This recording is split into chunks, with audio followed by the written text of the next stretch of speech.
Mr. Speaker of the Parliament, Mr. President, Mrs. Prime Minister, ladies and gentlemen, distinguished colleagues, it is my pleasure and my honor to open the 2011 fall meetings of the OSCE Parliamentary Assembly here in Dubrovnik. Thank you very much to be here. I'll deliver my remarks first, and after I'll ask the Croatian leadership to intervene in our assembly. Mr. President, Madam Prime Minister, Mr. Speaker, and distinguished guests and colleagues, it is a pleasure to be here with all of you for the second time this year. In a region that has seen so much progress, and with colleagues who have led by example on international cooperation. To the government of Croatia, the Parliament, the Croatian delegation to the PA, headed by Tonino Picula, and the city of Dubrovnik, thank you all for such warm hospitality.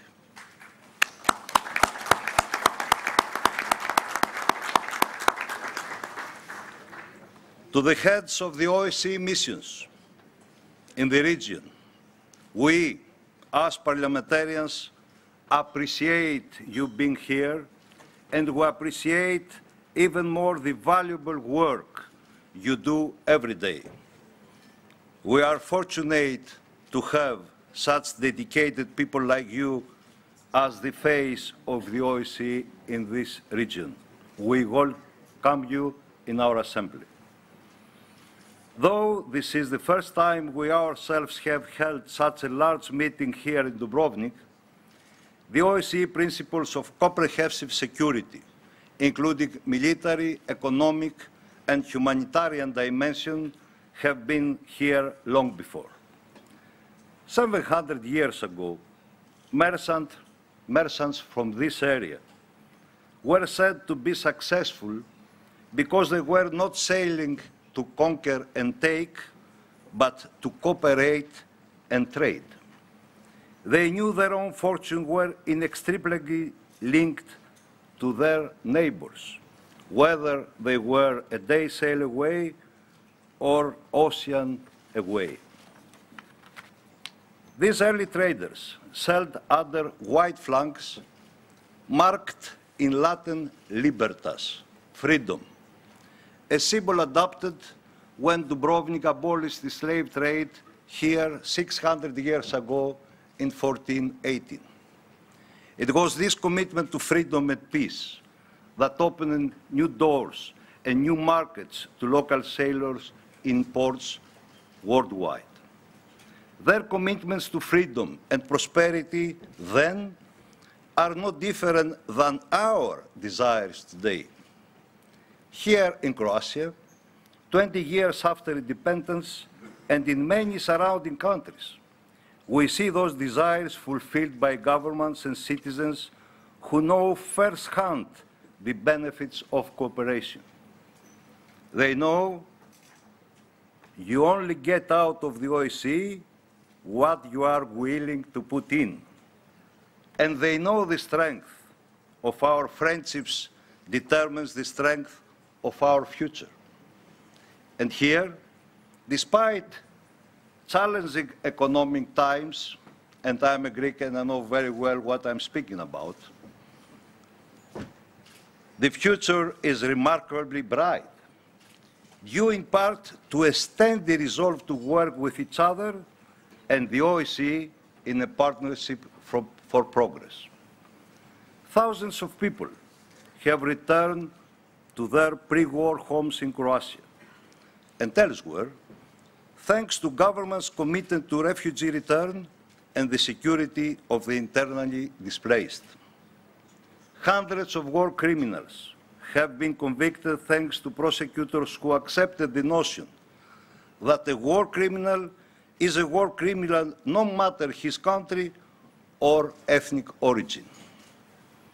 And in Serbia, more than 100 professional public procurement agents are now bringing a new level of trust and accountability to government contracting, thanks to a new OSCE-sponsored certification process aimed at rooting out corruption. All this, however, is not our success. It is the success of the people of the region and their governments.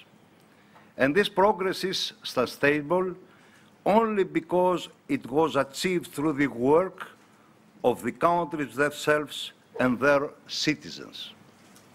The recent initiative by the presidents of Croatia, Bosnia and Herzegovina, and Serbia and Brunei to cooperate further in law enforcement, criminal prosecution, and extradition procedures in order to fight organized crime and improve prosecution of war crimes shows the lasting effect of relationships first fostered through OSCE dialogue. Beyond the work of governments on these critical issues, parliamentarians who have risen to power with intimate knowledge of the OSCE have found the organization worth reinvesting in themselves. Our Assembly has a long tradition of work on both sides of the Adriatic, and our programs with parliaments on this side have helped create more transparency in government budgets, added a layer of oversight to security forces, and ensured that parliamentarians share their own electoral expertise with colleagues in other countries during election observation missions. Now, like those seafaring merchants from centuries ago, we must lean on each other again and use the international forum provided by the OSCE to rise above our modern economic challenges. This holds lessons for all of us as we struggle to create new jobs in our own countries and dig out from the worst global recession many of us have ever experienced. In our discussion these weeks, let us strive for more creative solutions to our common cause of economic cooperation. Surely, this is the only way for our countries to attract investments, improve our roads, increase our broadband access, and diversify our energy sources.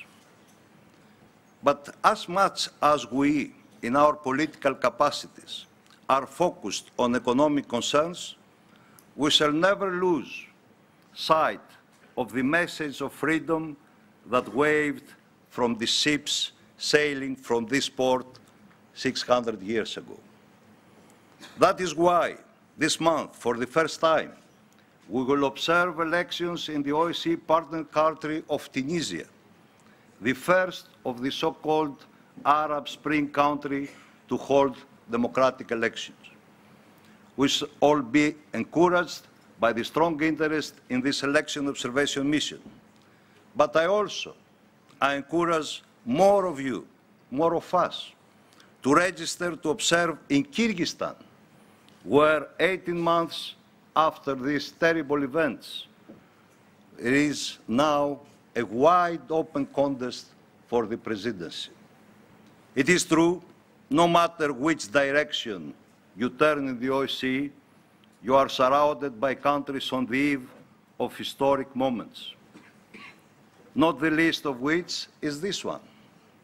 Croatia should be proud of its successful work to integrate in the European Union, and we look forward to the rest of its neighbors doing the same. But there is already much to celebrate here, primarily the establishment of normal economic and diplomatic relations throughout the region.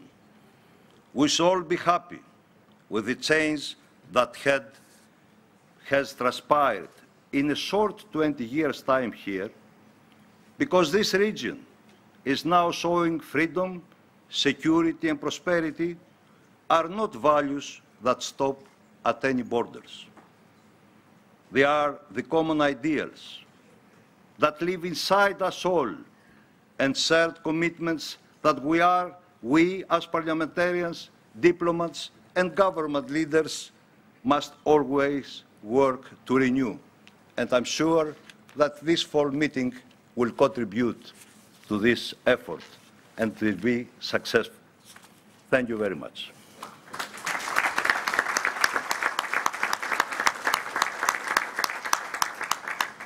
And I now...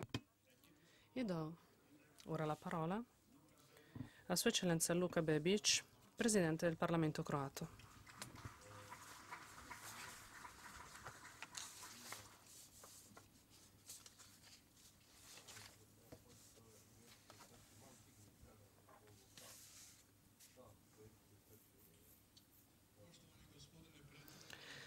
Signor Presidente della Repubblica Croata, Presidente del Governo croato, Presidente dell'Assemblea parlamentare dell'OSCE, Eccellenze, signore e signori,